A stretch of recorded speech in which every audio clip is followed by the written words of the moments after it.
요한복음 21장 5절로 7절 받들어 봉독합니다. 예수께서 이르시되 얘들아 너희에게 고기가 있느냐 대답하되 없나이다. 이르시되 그물을 배 오른편에 던지라 그리하면 잡으리라 하시니 이에 던졌더니 물고기가 많아 그물을 들 수 없더라. 예수께서 사랑하시는 그 제자가 베드로에게 이르되 주님이시라 하니 시몬 베드로가 벗고 있다가 주님이라는 말을 듣고 겉옷을 든 후에 바다로 뛰어내리더라. 아멘. 오늘은 뛰어내리는 베드로라는 제목을 가지고 하나님의 말씀을 전하겠습니다. 두 가지로 본문을 나누어서 상고합니다. 첫 번째, 얘들아. 두 번째, 반성적 결단. 먼저 생각하는 것은 5절에 나오는 얘들아입니다. 5절, 예수께서 이르시되 얘들아 너희에게 고기가 있느냐 대답하되 없나이다. 예수님께서는 부활하신 모습으로 디베랴 바닷가에 찾아오셔서 밤새도록 헛그물질을 하며 옛날의 삶의 방식으로 예수님 없이 삶을 살려고 추구하였던 또 의도하였던 몇몇 제자들에 대하여 베드로나 도마나 나다나엘이나 세베대의 아들 요한과 야고보 그들이 모여서 물고기 낚는 어부로서 이전의 삶의 방식, 예수님을 만나기 전 3년 전으로 돌아가 똑같이 허탈한 마음 가지고 의미 없이 그물을 내리며 헛그물질을 밤이 맞도록 하는 모습을 보면서 지쳐있는 그들에게 다가가서 얘들아 라고 부릅니다. 얘들아 라는 표현은 헬라어 파이스에서 나온 단어인데 파이스란 단어는 어린이, 소년을 의미합니다. 거기에서 나온 그 용어로 파이디온이라고 표현된 것이 얘들아입니다.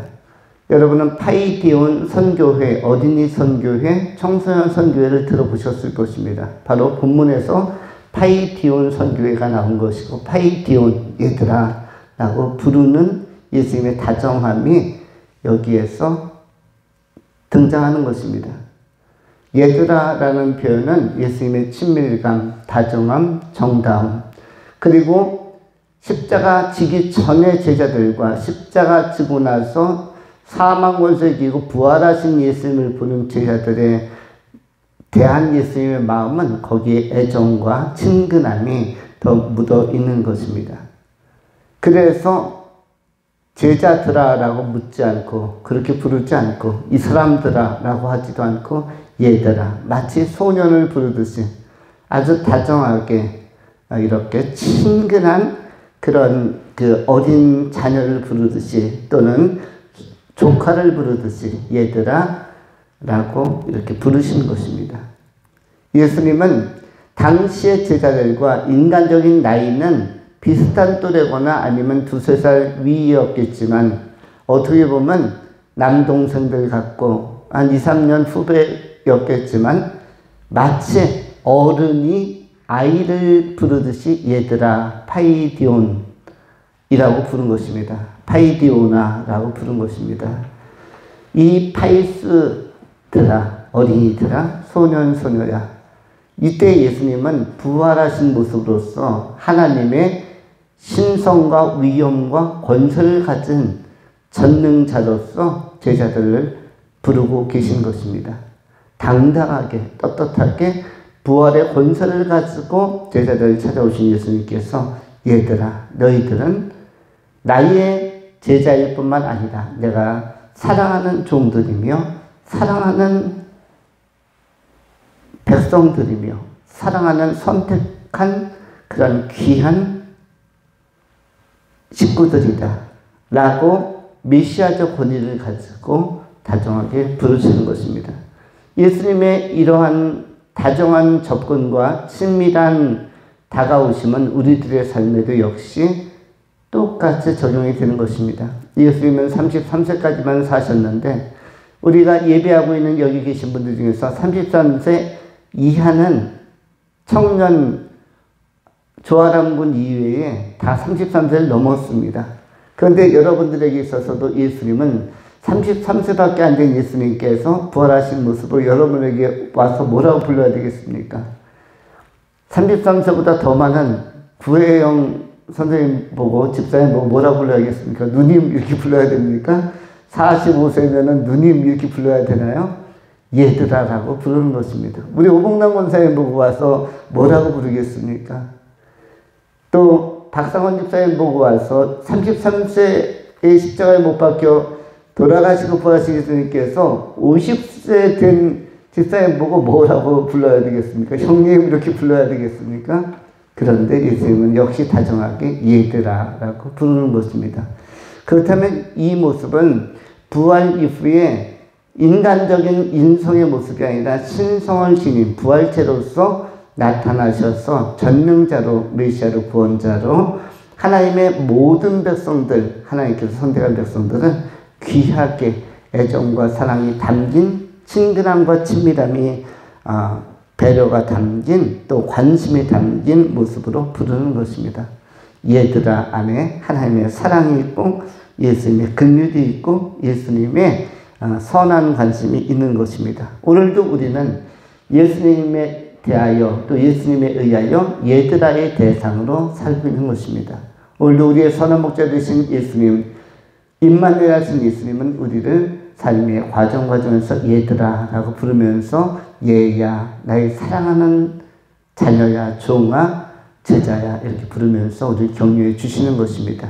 삶이 지칠 때나 또 삶이 막막할 때나 또 삶이 무료할 때나 얘들아라고 다가오시면서 허탈한 제자들을 지친 제자들을 감싸 안아주시고 위로해 주신 예수님의 손길은 동일하게 경험함으로 말미암아 2000년 전에 디베랴 바닷가에서 제자들이 회복이 되듯이 우리의 삶 속에서 2000년 후에 2025년을 살고 있는 우리의 삶에도 얘들아의 다정한 음성을 들으면서 힘을 얻는 그리고 소생하고 생기와 생명력이 충만한 우리 삶의 모든 성도님들이 되실 수 있기를 축원합니다.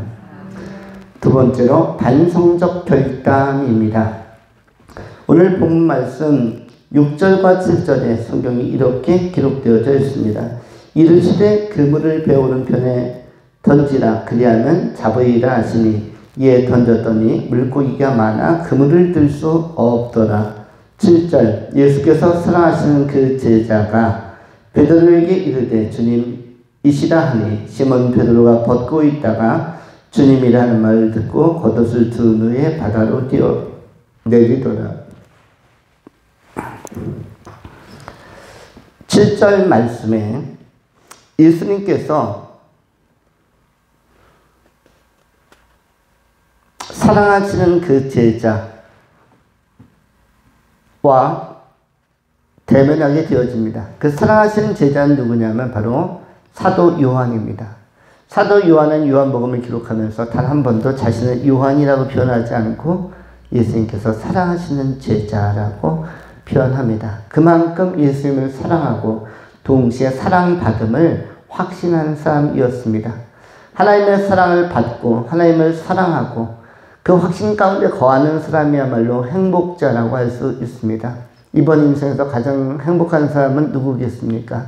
하나님의 사랑을 받고 은혜를 받고 예수님께 사랑받는 사람 또 예수님을 사랑하는 사람이야말로 가장 복을 받는 사람이요 축복의 사람이요 진정한 영성의 사람이며 하나님의 사람이라고 할 수 있습니다. 우리는 이러한 의미에서 행복자가 되어야만 합니다. 예수님을 사랑할 수 있는 자, 또 예수님께 동시에 사랑받을 수 있는 자가 되어야 할 것입니다. 그런데 그 제자 요한이 베드로에게 갑자기 크게 이야기합니다. 주님이시다 하니 베드로가 깜짝 놀라서 다시 앞을 바라보니까 부활하신 예수께서 바다 가운데 서 계신 것을 보게 되어집니다. 이때 베드로가 어떤 상태였냐면 7절 중반절에 벗고 있다가의 상태였습니다. 어부로서 어로 작업을 하는 그 바닷가에서 일하는 사람들은 대부분 옷을 대충 입는데, 특히 날씨가 더운 중동 땅에서는 거의 팬티 한 장 걸치는 정도 대충 걸치고 밤새도록 물고기 잡아보려고 고분분투하는 그런 상태였는데, 벗고 있다가 주님이라는 말을 듣고 서서히 심각한 표정을 짓게 됩니다. 감정의 변화가 일어납니다. 그러면서 어떠한 결단이 일어나는데, 그것은 주변에서 겉옷을 찾기 시작합니다. 겉옷을 찾아서 두른 후에, 원래 겉옷이라는 것은 우리로 이야기하면 잠바나 외투 같은 것인데, 이것은 우리가 입는 기본 일상의 최종적인 옷으로서 마지막 외출을 결심할 때 겉옷을 입게 되어집니다. 잠바나 코트, 또 겨울철에 입었던 우리 패딩 같은 것은 마지막 최종적으로 결단이 서고 막 문을 나서기 전에 마지막 걸치는 옷입니다. 벗고 있다가 옷을 입었다는 것, 그 다음에 7절 맨 마지막에는 바다로 뛰어내리더라 라는 이런 표현이 있습니다. 원래 바다로 뛰어내리려면 수영장에 가서 우리가 그 해수욕을 할 때나 아니면 수영할 때도 마찬가지지만 옷을 잔뜩 입고 가서 하나씩 벗어놓고 입고 있다가 벗은 상태로 뛰어내리는 것, 이것이 일반적인데 본문에서는 일반적인 것이 아니라 의외적으로 반대의 경로를 밟고 있습니다. 수순에 있어서 일반적으로 해수욕이나 수영장 가서 또 목욕탕에 들어가서 물에 들어가는 것과는 좀 정반대로서